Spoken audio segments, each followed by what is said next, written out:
traverse les villes. Le blé a perdu 50% de sa valeur. La chute spectaculaire des prix agricoles affecte durement les fermiers, dont la production est invendable. Il y a des millions de tonnes de nourriture, mais personne ne peut les acheter. Les paysans qui ne peuvent plus payer leurs dettes sont expulsés de leurs terres et jetés sur les routes.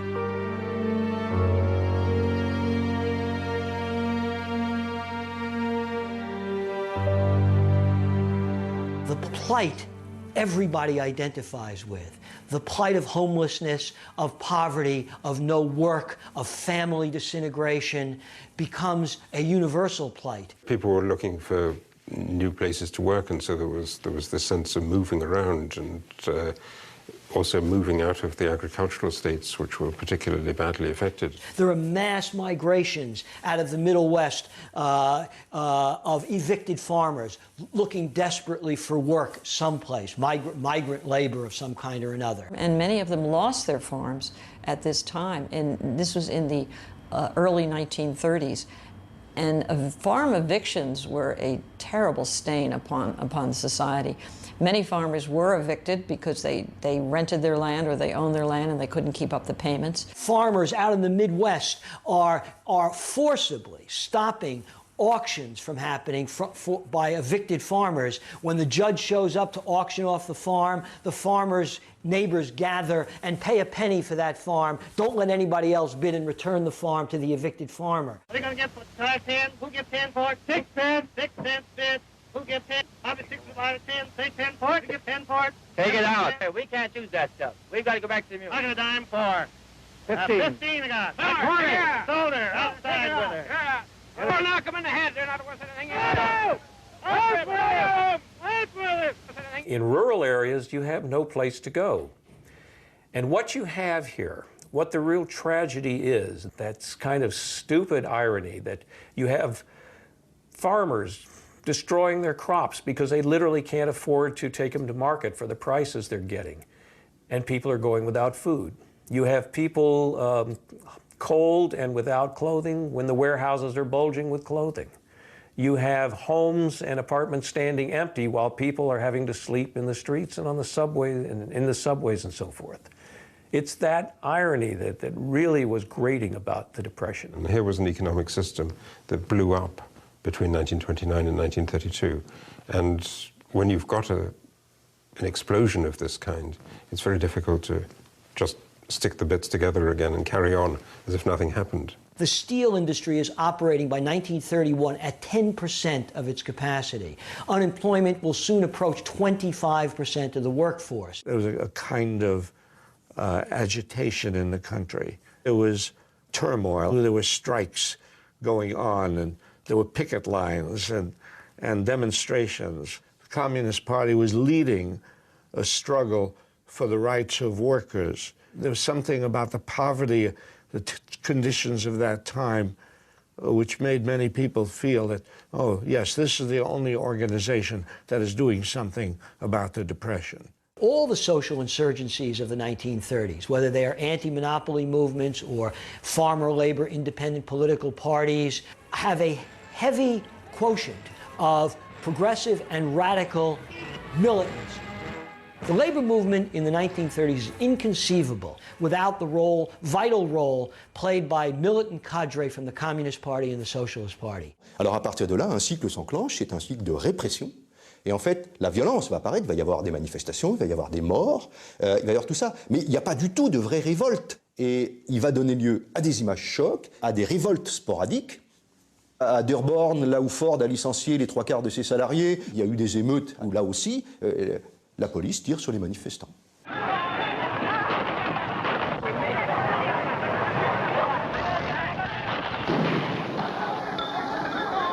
Aux usines Ford, où le nombre d'ouvriers est passé de 130 000 à 37 000, ceux qui ont eu la chance de conserver leur emploi voient leur salaire mensuel chuter de 50 à 16 $. Et lorsqu'ils se mettent en grève, la police ouvre le feu sur eux. 5 ouvriers sont tués et des dizaines blessés. Herbert Hoover does certain things which are so offensive, and perhaps the most offensive thing he does is to send troops to break up what is called the Bonus Army, which is gathered in Washington, and these are veterans of World War I, to demand an early payment of the bonuses that were promised them when they returned from the European War in 1918. 14,000 came from all over the country. They rode the rails, mounted trains they couldn't afford. Every way they could, they came to Washington, D.C. They presented a petition to Congress, and Congress rejected it. They sort of set up camp on the Mall, which became the sort of Hooverville of the bonus expeditionary force. Some of the people who had come went home. Some really didn't have any reason to go home, so they just stayed on. And they were no threat to anybody. Hoover va se laisser entraîner par deux militaires, le major Dwight Eisenhower, futur président des États-Unis, et surtout le général Douglas MacArthur. Douglas MacArthur, you have to understand, was the kind of person who, once he got an idea in his head, it never occurred to him that it could be wrong.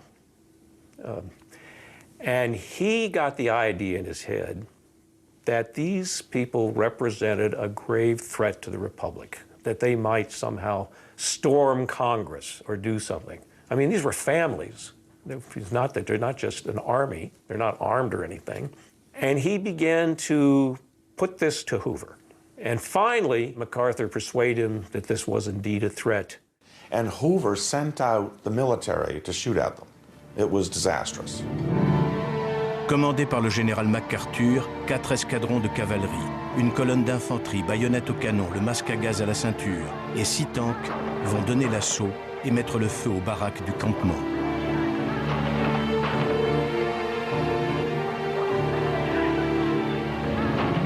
On relèvera 2 morts par balle et un troisième, un bébé de 2 mois, asphyxié par les gaz lacrymogènes. Un autre enfant aura un peu plus de chance. Alors qu'il tentait de revenir vers sa baraque pour récupérer son ours en peluche, un soldat l'en a empêché à coups de baïonnette dans les jambes. It was an ugly thing. And what it did, and the reaction of the American people was, Herbert Hoover must have lost his mind. This destroyed the last shred of credibility he had. MacArthur, because he was MacArthur, went to his grave believing he'd save the Republic from, you know, a revolution.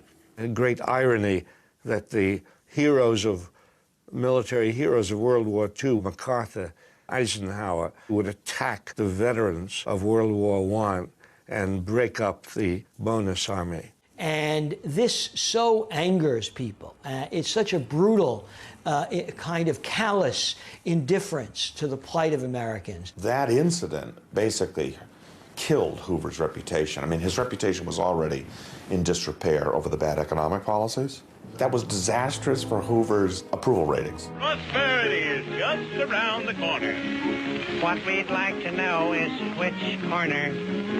We've turned so many corners now, we're dizzy. But still, I'm positive we'll soon be busy. Hoover, again with great reluctance, begins to establish some minimal forms of federal relief. But all of Hoover's actions don't measure up to the dimensions of the crisis. They don't come close to measuring up to the severity of the crisis. The governor of New York, remember, was Franklin D. Roosevelt. And Roosevelt did try to institute some sort of welfare programs to alleviate the suffering because it was so obvious in big cities like New York. Roosevelt himself, of course, was rich and aristocrat, and he was not really attuned to the lives of the poor. His wife, Eleanor Roosevelt, she actually went into poor districts and she saw how people lived. She had seen with her own eyes the conditions of the poor, how much poverty there was and how much distress there was made known to Roosevelt, not directly, but from his wife. Everybody expected Eleanor Roosevelt to show up because she was his eyes and ears, and she went all sorts of places. Roosevelt depended upon her because he couldn't get to a lot of places. Car Roosevelt, qui a été terrassé par la poliomyélite en 1921, est confronté à un problème qui n'a pas de précédent dans l'histoire. Il est infirme Et pourtant, il va se présenter à la prochaine élection présidentielle contre Hoover. Il l'a promis aux millions de déshérités qui l'attendent tous comme le Messie. There's a poem called Waiting on Roosevelt. We're waiting for Roosevelt to do something for us. We're waiting and waiting. And so the poem ends with something like, you know, where are you, Mr. Roosevelt? Le 2 juillet 1932, la convention du Parti démocrate choisit Franklin Roosevelt comme candidat à l'élection présidentielle. Il y prononce pour la première fois le mot de New Deal. I pledge myself to a new deal for the American people.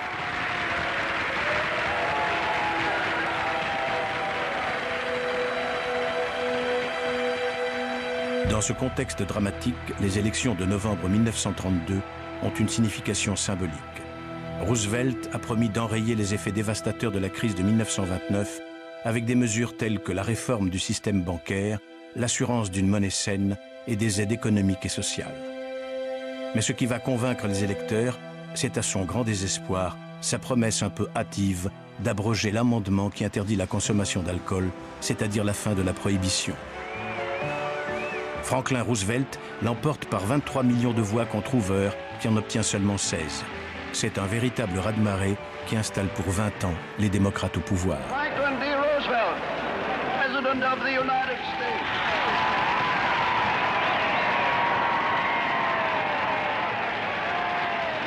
Let me thank you again and tell you that I hope to see you all very soon and bid you an affectionate good night.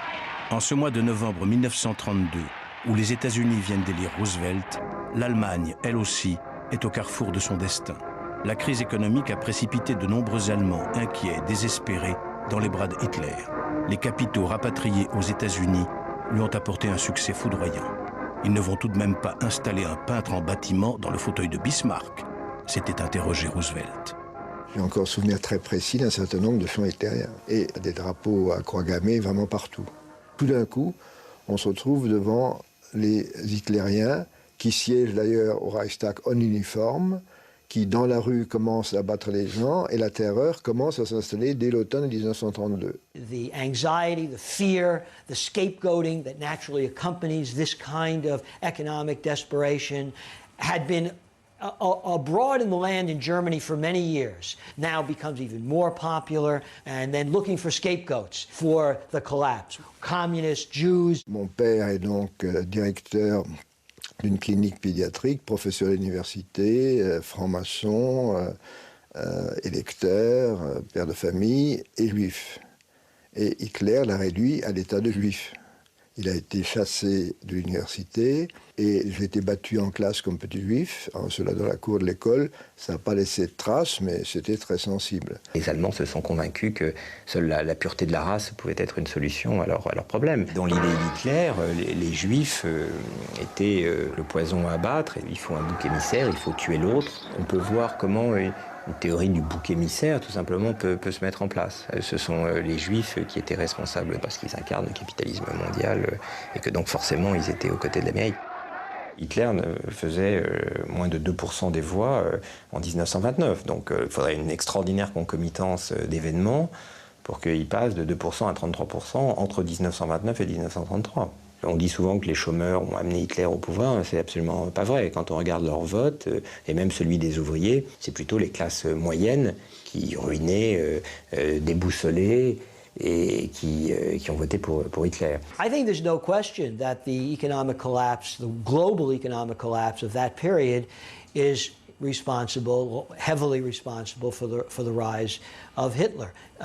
There are similar movements even in a place as politically placid as the United States. The growth of fascist movements against Jews and Wall Street, Semitic Wall Street financiers as the main producers of the Depression, as Shylocks who are looting the American economy. There's a tradition of that, a kind of underground tradition of that in American political life that surfaces in the 30s. Lots of anti-Semitism, also leveled at the Roosevelt administration, which had many Jewish people working there. We do not have a perfectly moral history. There are famous Americans who actually give voice to anti-Semitic sentiments. Henry Ford, who's an American icon, he's an American hero. He's Hitler's hero, too. Hitler actually has a photograph of Henry Ford in his headquarters in Berlin or someplace. And the reason for that is that Ford, during the 1920s, had written a series of articles that became a book, a bestseller, called The International Jew. And it was about how Jewish financiers were conspiring to undermine the American heartland. They were also spreading a kind of promiscuous culture, a kind of decadent culture. They were the purveyors of movies, lascivious movies and sexy novels, and they were behind bootleg liquor and scandals of all kinds. And Ford talks about this kind of international Jewish conspiracy to undermine hardworking, frugal, productive America. And he's enormously popular. Ford could have probably run for president and maybe won in the mid-1920s. There were movements everywhere. There were very sensible people who had pretty ideas that were no longer sensible. La crise va accentuer la montée des populismes et des extrémismes. Un peu partout, on assiste à des poussées d'antisémitisme, de xénophobie, de racisme. Le Ku Klux Klan compte désormais 4 millions de membres, principalement dans le sud des États-Unis.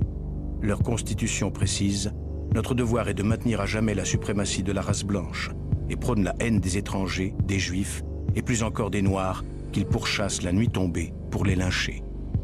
But people forget what a dangerous time it was politically in America and around the world.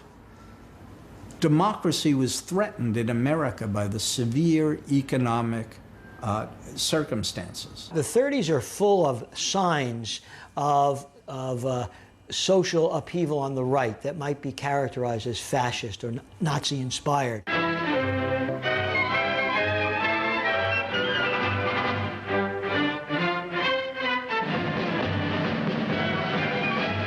Ce défilé de nazis n'a pas lieu en Allemagne, mais à Central Park, à New York. 20 000 personnes, dont quelques 8 000 SA, membres des troupes d'assaut en uniforme, et des milliers d'adolescents américains, venus des camps de jeunesse organisés sur le modèle des camps des jeunesses hitlériennes, se dirigent vers le Madison Square Garden pour proclamer les droits des Blancs chrétiens, les vrais patriotes. Au cours du meeting, la foule qui conspue le nom de Roosevelt fait le salut nazi en criant « Heil Hitler ».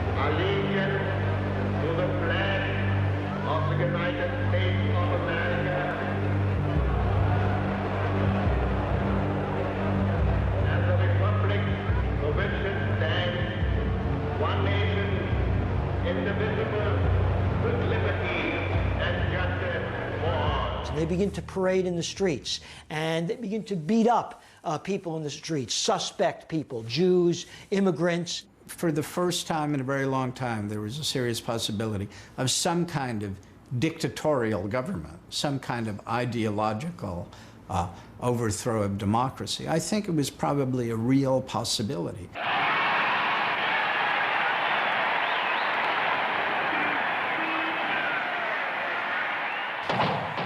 Le 15 février 1933, 2 semaines après l'accession de Hitler au pouvoir, Roosevelt échappe de justesse à un attentat alors qu'il prononce un discours à Miami.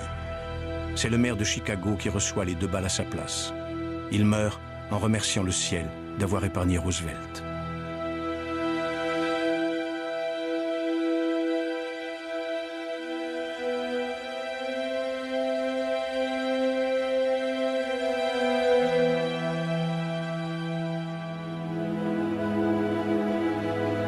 Roosevelt, qui n'assiste pas aux obsèques, rentre à Washington, où il fait multiplier par 20 le nombre de ses gardes du corps et ne voyage plus qu'en voiture couverte.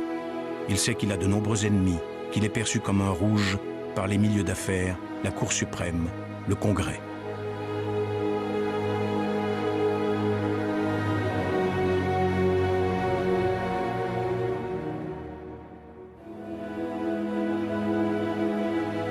Dans la voiture qui conduit les deux présidents vers le Capitole, Hoover n'adresse pratiquement pas la parole à Roosevelt. Il sait que le nouveau président ne va pas le ménager dans son discours d'investiture, et il ne sera pas déçu. Seul un fou peut nier les sombres réalités de l'heure. Ceux qui nous gouvernaient ont échoué parce qu'ils ne connaissaient que les lois du profit. 500 000 Américains lui ont écrit avant son entrée à la Maison-Blanche pour le saluer et l'encourager. Roosevelt va prendre ses fonctions. Il fait un effort surhumain pour donner à la foule l'impression qu'il marche, alors qu'il est littéralement porté par son fils et un garde du corps.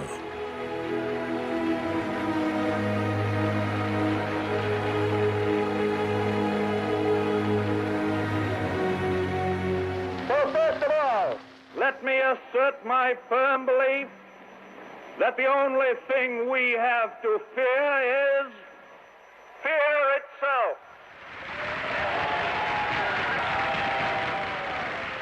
By the time he was inaugurated, the financial system was paralyzed. It was almost that way then. The banks were hardly doing anything, and something had to be done to restore confidence in the banks. The banks were in such disarray that he felt that he could revive the banking system by closing all the banks. He didn't come on and say dramatically, we're going to close the banks and we'll do something. He came on in a much lighter mood and said, everybody is over anxious about this. We're going to close the banks, and all the banks that are sound will be allowed to reopen. I can assure you that it is safer for you to keep your money in a reopened bank than to keep it under the mattress. When the banks reopened, the financial crisis had passed. It was a brilliant piece of psychology. Il fixait le prix de toute une série d'éléments de manière totalement autoritaire. Il choisissait la variation du cours du dollar tous les matins au petit déjeuner avec deux conseillers qui disaient bon, bah, écoutez, on laisse monter, on laisse filer, on laisse pas filer. And one morning, he said to Henry Morgenthau, who would later become his Treasury Secretary, not yet, he said, let it go up 21 cents. And Morgenthau said, why, Mr. President? And Roosevelt says, well, it's because it's 3 times 7, and 3 is a lucky number. And the arbitrary aspect of this displeased markets, of course, as Morgenthau wrote in his diaries, if anyone knew how we set the gold price, they would be frightened. What Roosevelt has that Hoover lacked is an open mind. He's experimental. He's willing to hear dissident voices, even voices he doesn't agree with, and also a recognition that the crisis is severe and you must try something, and if that something doesn't work, try something else. Don't sit there. Roosevelt crée les bases d'un monde nouveau. Mais en même temps, la dimension mythologique, c'est qu'il n'y avait pas de plan concerté, c'était un tâtonnement généralisé. People have nothing to sustain them through these difficult times and no wherewithal to purchase. Franklin Roosevelt recognized that this crisis of underconsumption is killing, potentially fatal. Pour lutter contre la crise, il faut qu'on embauche des chômeurs à creuser des trous le matin, qu'ils reboucheront le soir. Peu importe l'utilité sociale de cette embauche, ce qui compte, c'est de restaurer la capacité à consommer des agents qui, sinon, peuvent tout simplement dégringoler toute la pente de la crise. Roosevelt a très bien su se saisir d'une certaine mythologie des États-Unis, et c'est ça son mérite. Ceux qui sont valides, on leur donne une pelle, on leur demande de faire des routes. Et le talent de Roosevelt, ça a été de trouver des slogans, mais aussi un choix politique. C'est l'homme de la rue, le common man, qui devient véritablement le noyau de la coalition de Roosevelt. Et ce n'était pas du tout la coalition de Hoover. Hoover était, lui, le représentant du monde des affaires. Après s'être occupé des banques, Roosevelt décide d'assainir la bourse de Wall Street, puisqu'il l'avait promis dans son programme du New Deal. So there's absolutely no doubt that there was a real New Deal. We had new regulations to stop the kinds of financial shenanigans that had caused the crisis. Pour diriger la commission de contrôle des marchés boursiers américains, Roosevelt choisit Joseph Kennedy, le père du futur président des États-Unis.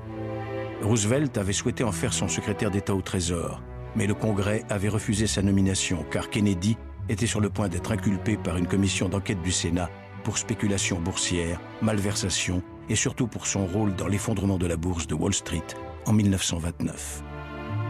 He becomes a major funder of his campaign, and Roosevelt shocks the nation by appointing Joseph Kennedy, of all people, to be the first chairman of the SEC. Well, who better to watch the market? Joseph Kennedy actually made a large bit of his fortune not just in speculating in the 20s. He was one of the few who got out of the market because he saw what was coming. When the market crashed, he went back in and he started buying handfuls of stock of all kinds of companies and putting them in the drawers and waiting for them to come up again because he knew eventually they'd be worth a lot. He has connections to the bootleg liquor industry in the 1920s. He's a larger-than-life figure who becomes enormously wealthy and enormously despised by ordinary Americans as a not-to-be-trusted speculator who makes a fortune off of other people's misfortune. But Roosevelt knew Kennedy was one of the brightest, shrewdest, unscrupulous, but after all, he's dealing with bankers and lawyers. They were putting the fox in charge of the chicken coop. That was criticism. But the president had reasons for doing that, which is he said Mr. Kennedy knew all the tricks. He knew Wall Street. He knew the games. He knew the backstories. He knew all of that. He knew where the bodies were buried. Kennedy, as the first SEC chairman, was known himself for being somewhat of a swindler and a fraud. But to me, it's not inconsistent with what the SEC stands for. What the SEC stands for is an agency that permits and institutionalizes and exonerates fraud instead of fighting it. So the fact that Kennedy headed the SEC was actually quite appropriate. Roosevelt surprend parfois par sa naïveté, son manque de tact. À un groupe de jeunes travailleurs qui se sont portés volontaires pour avoir enfin de quoi manger, il déclare: I wish that I could take a couple of months off from the White House and come down here and live with them, because I know I'd get full of health the way they have. The only difference is that they've put on an average of about 12 pounds apiece since they got here, and I'm trying to take off 12 pounds. Roosevelt was good in reassuring people. He was good in convincing people that the government cared about them, the government could do something. Précédé d'un grand show à l'américaine, Roosevelt lance son programme pour lutter contre les effets de la Grande Dépression et redynamiser une économie américaine meurtrie depuis le krach de 1929. 5 milliards de dollars y sont affectés afin de lutter contre le chômage. Plus de 3 millions d'Américains y seront employés et 8 millions 2 ans plus tard. Roosevelt fait voter 15 lois de la plus grande importance. Il établit un système de protection sociale, de retraite, d'assurance chômage.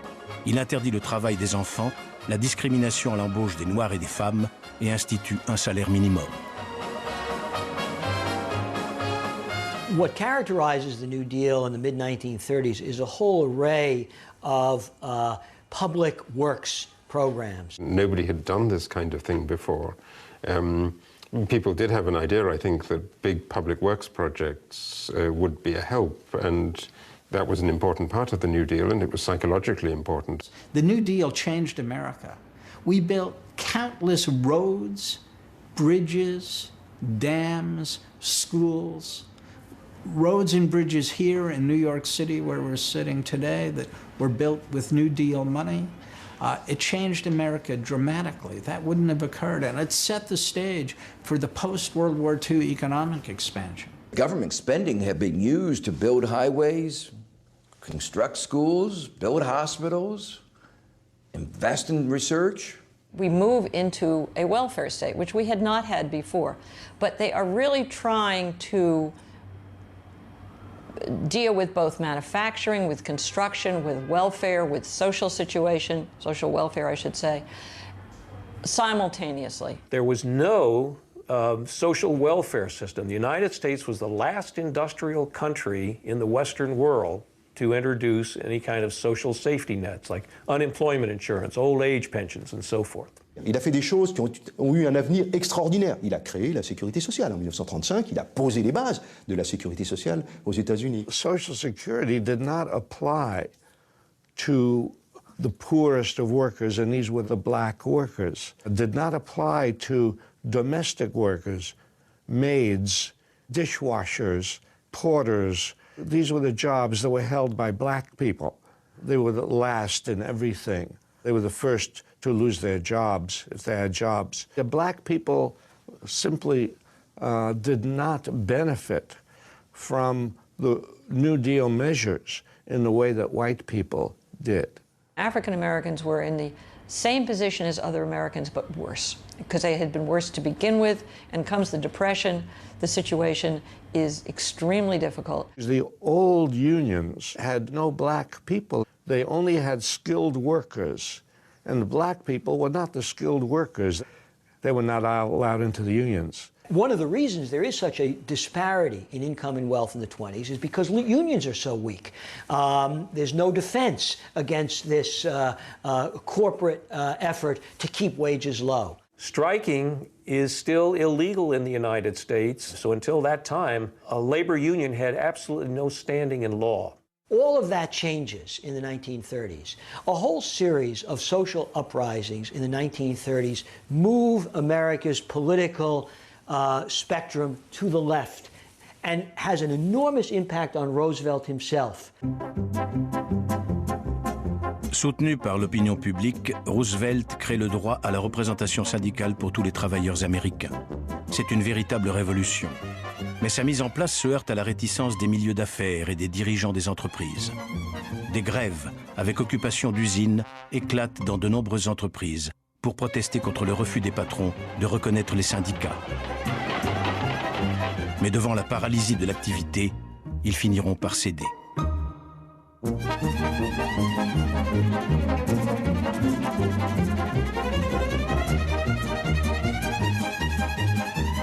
The labor movement explodes. It organizes millions of American industrial workers who had never been organized before in the heartland of American industry. And that's what led to the wave of strikes. And it put Roosevelt in a very awkward position.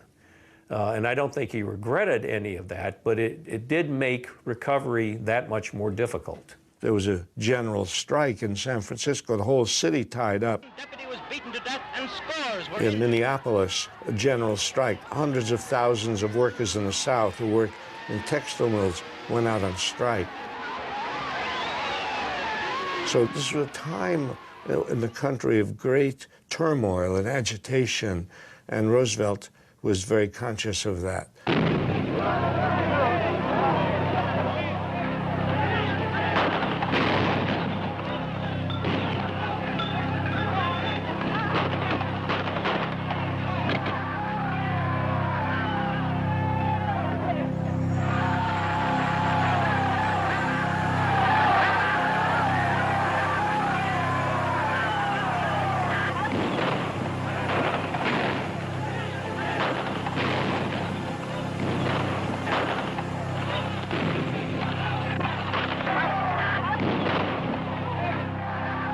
Le gouvernement du New Deal intervient aux côtés des patrons, même lorsque ces derniers désobéissent aux lois nouvelles.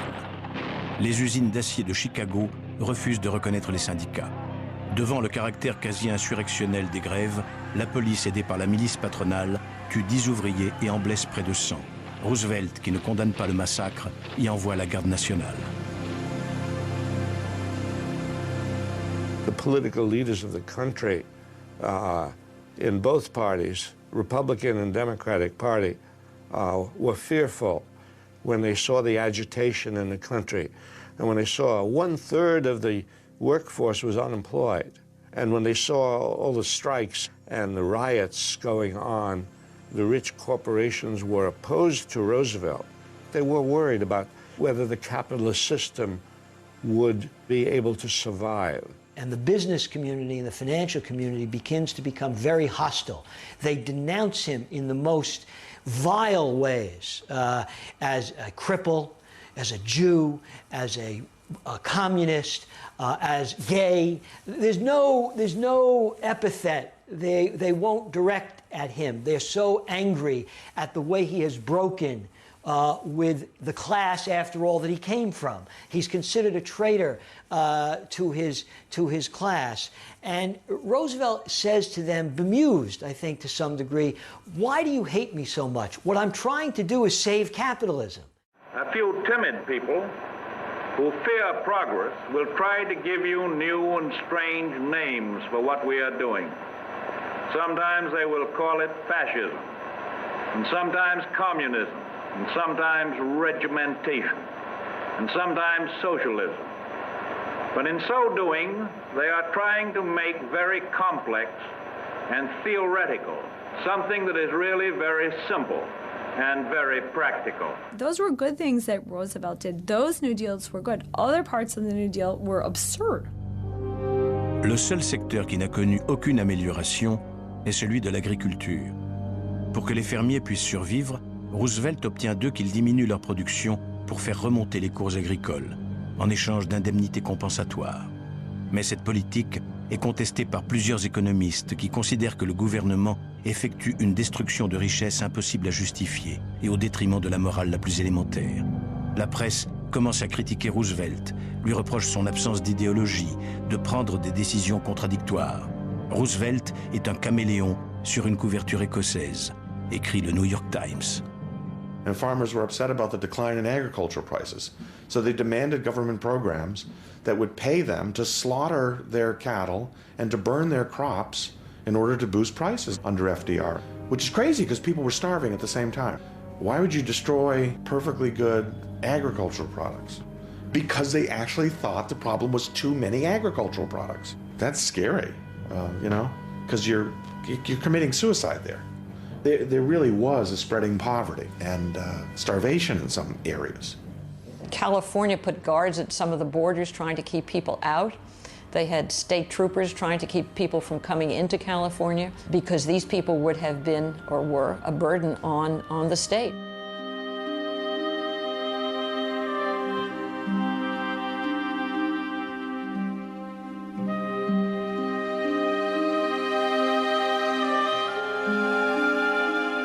You could literally see the Depression etched in the faces. That's one of those wonderful photographs of people like Walker Evans and others. You can see the torment. It's like a cancer that ate at the spirit of the American people. And one of the famous pictures of the Depression is of the migrant mother that was taken in a pea farm in California. She was a migrant worker coming from another part of the country with her children.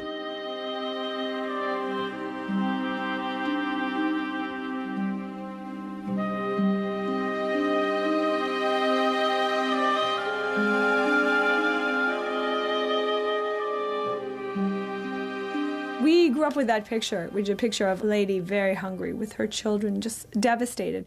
You look at the picture a bit differently when you know that it was paid for by the government. And the man who ran the program that created this picture wrote in a memoir of it, we had to make the Depression look bad to keep our job. So you can have real poverty, but also real propaganda. Ces photos de ces fermiers ruinés, il faut les regarder très attentivement. Ce sont des photos très construites, d'un dénuement extrêmement bien organisé. C'est la construction d'un tragique, mais qui ne livre pas du tout la totalité de ce qui s'est passé. Et ces fermiers ruinés, ils étaient ruinés souvent bien avant la crise. Et donc, ce n'est pas la crise qui les a ruinés, c'était des catastrophes bien antérieures. Ces photos sont des fabrications de mythes. Et il faut les prendre comme telles. Il y a toute une famille, et puis il y a un lit avec des barreaux, et puis un petit enfant qui est tout nu par devant. Il y a un mélange de crasse et de dignité qui, je crois, évoque un mythe, mais qui n'est pas du tout de l'ordre du témoignage brut. C'est un témoignage extraordinairement élaboré pour construire ce mythe, mais qui ne répond pas du tout à l'ensemble des manifestations de l'époque. Enemies of the New Deal describe those photographs as propaganda on behalf of the New Deal. And they were. In some sense, they were, because a new culture is being born then. It's a culture of popular solidarity, very foreign to America. And it is propaganda, but it's much more than propaganda. It's a new way of life that's born in the 1930s.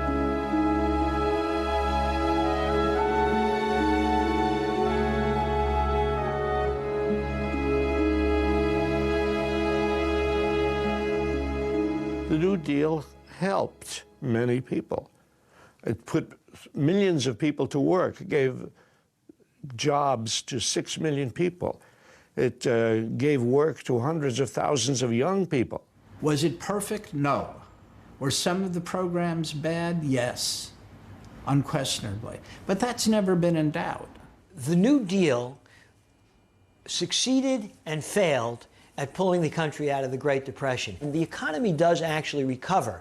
I don't mean recover back to the levels it didn't, but employment fall, factories start up again, people are, thanks to New Deal legislation, able to own their own homes again or to be able to meet their mortgage payments. There was a sharp rise in the economy, a sharp expansion, and by 1937, the GDP, the total income of the country, was back to the 1929 level after a very sharp fall in the first 4 years. So there was a recovery. What happened in 1937 is fascinating. Roosevelt listened to a small group of economists in making the claim that you better cut back government spending. So Roosevelt started cutting back on the New Deal, cutting back on the expenditures. And no wonder, as we contracted the expenditures, the economy started weakening. What happened? Back into recession. And unemployment rate went up again. And there was another depression within a depression in the 1936 to 1937 period. So it's simply not true to say that the New Deal ended the Great Depression. It deepened and prolonged it. What ended the Depression is a depressing thing in itself, I suppose, but what ended the Depression was the rapid buildup of military spending because of the growing threat of war in Europe. Once you begin to get a military buildup, suddenly you have more jobs than you have people. You go from massive unemployment and massive underutilization in the economy to full tilt overnight. Tout d'un coup, du jour au lendemain,